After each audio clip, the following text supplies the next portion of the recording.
Ambula mukakase nti tuli BNRM tusooke mukozesebwa omuntu omu asindika omuntu omu amukubire uwengatto ajje ku stage yafa tataganya bazadde baffe mange yangamba bolibo yagala okukyuka okuva mu NRM mala kunziika ffe tumanyi gye tujje naye bwe mubanga gye mwatujja ate gye mwagala okutuzza kye kigenda mu maaso mutuleke tukole enkulaakulana President Museveni gye yatugamba tetugenda kuva wano abamawulire mu kimanye mpaka Fatuma stage nkozesa lya Chris banga alidde ku stage ye emyaka gigenda mu 15 olunaku lwajjo zaate zibera sawa wakati we sawa 11 ne sawa 12 eza kawungezi babadde mu office nga tutudde ne Mayindi Charles ye defense ya waffe ku stage mu office mwazeemu omwami eyefudde amwagala kyalina diru gyayagala omuwa akutuze Mayindi Charles yabadde akyanyumya n'omwami oyo zalese kabangali ya polisi yetuddeko abamaje mukujja embeera yabaddewo bwe babuuseeko bwe bati bavuddeyo nga boolekera ki office mukolekera office Charles ono yafulumye ngayagala okulaba abagenyi kyabajja luddawa kuba yewa defense era nga yalina okwasaganya ensonga ez'omuntu yenna abazze luddawa ku stage omwami yabadde mu office yabadde yefudde nti amuleetedde omulimu yamukyukidde okwagala omukuba jjeeke bwali muvubuka wa kiwago ng'era wabyakwerinda ku stage yaffe yamukyukiddemu n'abanga amunyiga ng'amuzza munda yakubye ebigere 5 okwetooloola office abamagye ababadde bagidde ku kabangali bakutte ku mmanduso ne batandika okubandagaza ki amasasi kumu abali wanaani atata sasi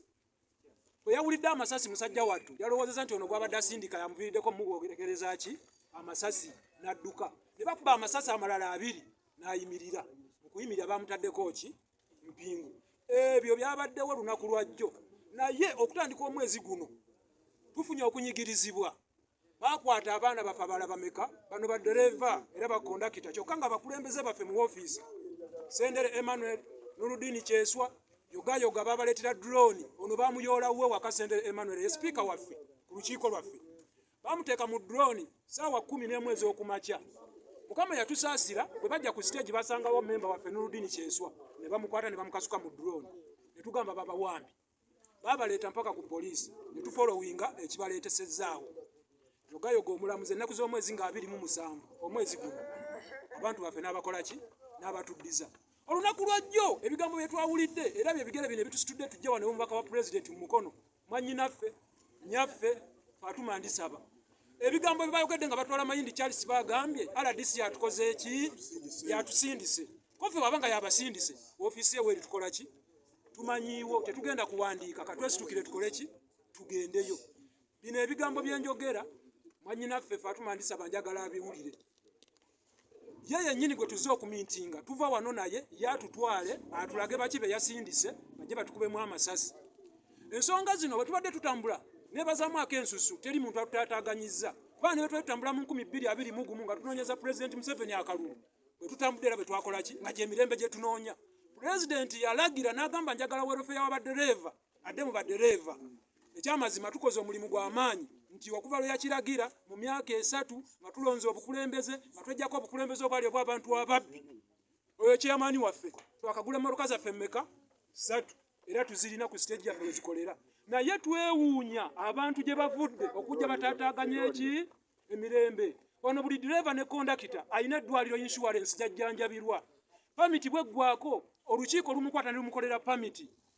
mbuuza gavumenti nga ne mama Fatuma Ndisaba mwenkutwalidde temwagala nkulaakulana bannaffe kubanga ffe bukyanga tutandika ebintu bino teri yali atugambyeko emyoga tugiwulira buwulizi twagenda mu Paris Development Model simanyi batumma tukuŋŋaanyiza obusente buno twekwanyakwanyiza ebigatto bigudde olubege tusobole okukola enkulaakulana yaffe bwe tujja ku polisi yaawo sente ezandigenze tusasula abayindi abatuwola amamotoka gano bazitukukumbako ne bazitwala bwe twagenda mu 2022 batugamba wali ku municipal mukuŋŋaanye sente zammwe mulonde olukiiko lubakulembere tulabe enkulaakulana waffe etinta wabula mbagamba abakulembeze ba president ababaka ba president mu mukono BPC bino biwulire okuddamu ne mujja nga mutukubamu amasasi ffe tuli badereva tetumanyi ne bakuba kasaale mama Fatuma Ndisaba ffe wano tetugenda kuvaawo mukwano tugenda kusiiba wano otubuulire ki ekiddako bwe tuba tuli bayeekera ffe kwegamba sijja kumenya mannya naye nsubira waliwo abanene abali emabega w'ekintu ekyo ku bintu ngaffe abantu abeekulaakulanyiza nga tetulina wadde ekikumi gavumenti kyetutaddemu. Tutandise okukola nze n'emyaka 45 naakamala mu takisi emyaka 15 mbadde ku mastage agawera 3 eno ndi ku yakuna. Tewali mu Uganda stage yonna eyali evuddeyo n'ebeera ne mmotoka 3 nga tewali agitaddemu mukono. Ffe mukono ewanto twakatandika okukolerawo emyaka 3 tulina emmotoka 3 naye abantu banakigwanisi balina bye bakozesa abamu abaali bammemba abatayagala nkulaakulana ku siteegi abatuba ssente zaffe kuva mu myaka 12 nga wadde akagaali nga dereeva tosobola yadde ogamba nti ogula empale okiwulira okumanya abasajja abo babbi ne twerondamu abakulembeze ne tusalawo okwekulaakulanya nga tusonda obusente bwaffe. Saawa zino baagala osaanyaawo ebintu byaffe bye tukoze nga batukwata bateeka mu makomera batusindika amagye police DPC OCCID n'akabinja. Abasirikale kyo batugambye mu RDC abasindise bajje batukwate. Waffe tugenda wa RDC nga tutambula mu mirembe naye ebyemirembe ebinaaba biganye tugenda kukolawo naffe okujja kwerwanako. Abasirikale okuddamu okujja ewa Anthony naba ne muzemu gwawo emirambo nze wewabaawo Medi driver ewa Anthony era nga ngwa mu Mbale Iganga Jinja Stage Association Mwengwa ndi dereva wamo tuvuge moka ne tuve Kampala ne tuve Mukono ne tugende Mbale ne tukomawo. Fe kisinzo tuleeta wano ewa president kubanga ono ye mukiise wa president era fe tuli bawagizi BNRM era tubadde mu NRM ebbanga ddene nze ndi kada owe NRM. So tetusobola kusirika omulimu gwaffe guvulugibwa abantu abatategeerekeka abavudde gye bavudde ne bajja okwagala okusaanyaawo bye tukoze nga ffe. Twekulaakulanya ekyasinza otuluma kiri kimu nti abasirikale ab'amagye bazza ku stage yaffe ne bakuba amasasi ne bakwatawo n'abantu bwe bakutte ne batugamba nti bo bava wa RDC abasindise. Yensonga lwaki tutambudde okuva ku stage yaffe nga tujja tubuuze RDC lwaki atusindikira ab'amagye okujja mu ffe basiviliani abatamanyi yadde mundu ne batuuka n'okukuba amasasi awatali yadde resistance ey'okulemesa okukwata omuntu. Era tusaba ow'ekitiibwa president wanaaba atulaba ayogere n'abantu abo balekerawo okujja mulimu gwaffe. DPC w'e Mukono ayagala kusaanyawo mirimu gyaffe olw'okuba nga alina ebyo bye yeetaaga. Ffe tetujja kubimuwa kuba tetubirina. Naffe tuli bantu ba wansi twekulaakulanya nga ffe. Bwe tuba tuguze emmotoka 3 nga ffe baddereeva naffe eyo yentandikwa batuwa ssente za myoga ne batuwa emmotoka ya myoga baagibba bo ng'abantu 2 abo abasirikale ne be baagiwa. Tetwagirabako era wekitiibwa president bw'oba ondaba ffe tuli banyiivu tuli bawagizi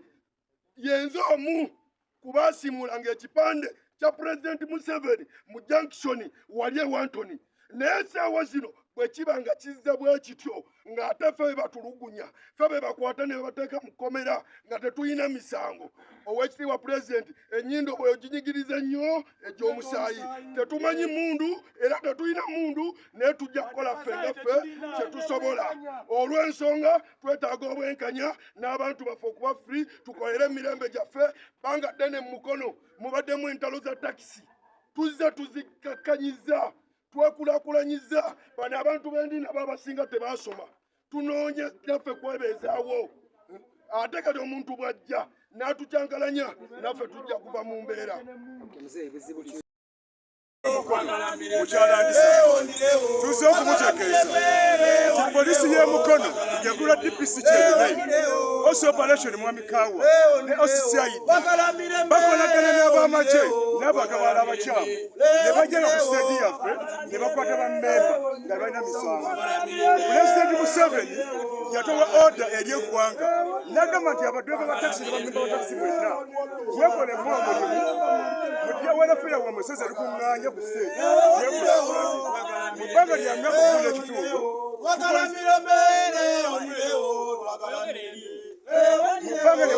mubanga lya mwaka 13 tusobola okukozesa olukola wafonyo okukulakulanya nga kuli koseri ya gavumenti waddemu tuguze emmotoka 3 ebyokwa mu pondi twazimba eddwaliro bamemba baffe tubajjanjaba memba baffe tubakola driving permit kati ebintu ebyo tukoze biruma abantu bangi wamu n'abanene abali ku disitulikiti nga DPC kyenyine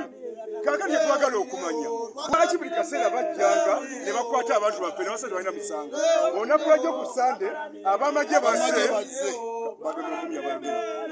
base basatu ne bakuba memba waffe omu ne bakuba amasasi 4 mu bbanga obaze ne twabuuza mu mutwalira wa lwaki mutwalagawalitwabalasi ne bwa amasasi mu bbanga mala 3 ne bamutwala ne bamutwala naye alina musango kati twagala Mr. President yeyimukiremu atume ajje abuze mwami Kyayune lwaki bakwatanga abantu ate nga President Museveni yeyalagira eggwanga n'abagamba nti twekulakulanye mu ssente zikolaki ne baagala okusanya ebintu byaffe tukoledde mu bbanga ettono twazimba n'eddwaliro bamemba ffe abalwadde tumujjanjaba tujjanjaba mukyala we n'abaana ku ssente zaffe nga olufeyo olukuŋŋaanyisa naye abantu bannakigwanyizi baagala okusanya ebintu byetukola waliwo omuntu omunene omu abali emabega akozesa abavubuka okujja tukolaki otukyakalanya RDC tuze ku ofisi olwaleero twagala otukulembere tugende ewa DPC mwami Kyeyune atunnyonnyole lwaki bajjanga buli kiseera ne bakwata bammemba baffe ate nga ffe twekola mirimu gyaffe tulina musajja gavumenti n'emu Pulezidenti Museveni yatuwa oda twekulaakulanye abantu bangi babasereza gavumenti bakuzikozesa ebyabo naye ffe obusene tukumanya totono bwetukozesezza oba tukola ebintu ebyo enkolaganya tuliko mu bbanga ettono ennyo RDC va naye wano olwaleero paka wadde ensonga etuleese olwaleero wano RDC w'emukono twagala mirembe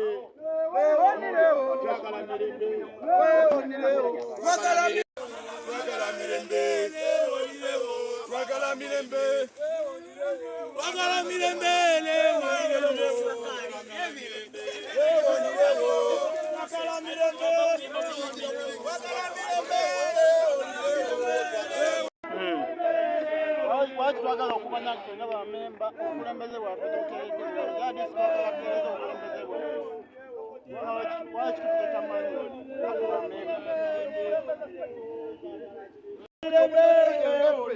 mu ofisi zaffe tubwemalira naye poliisi yegasse wamu n'amagye ne bajja ne bakuba amasasi bakwata abantu baffe batatumanyi ne bajja ne bateekako emisango egitaliyo olw'okubanga mulimu bakinnegwanyizi abazze okwegwanyiza omulimu gwaffe no nga balaba ebyo bye tukoze kubanga ffe nga takisi siteegi emu yokka essaawa zino tulina takisi eziwera 3 kati we batunuulira ebyo balina bye baagala ne bajja bannakyegwanyizi ne batandika okukwata abantu baffe ofisi DPC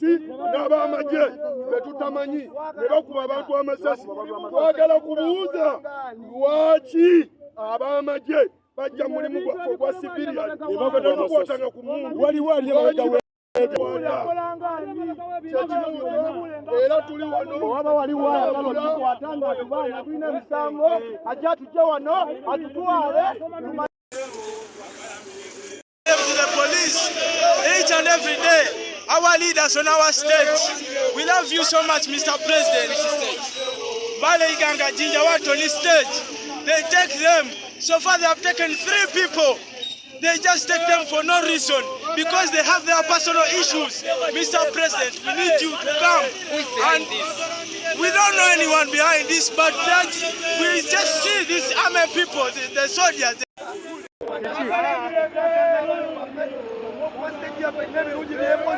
olwokuba teri simanyi biki abakulembeze simanyi oba towagira enaalemu simanyi oba tolina bino twagala kumanya oba towagira enaalemu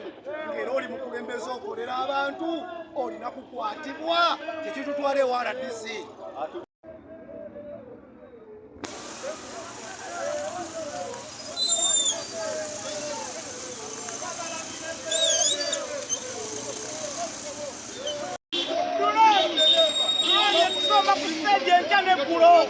Tumanyi Make yourself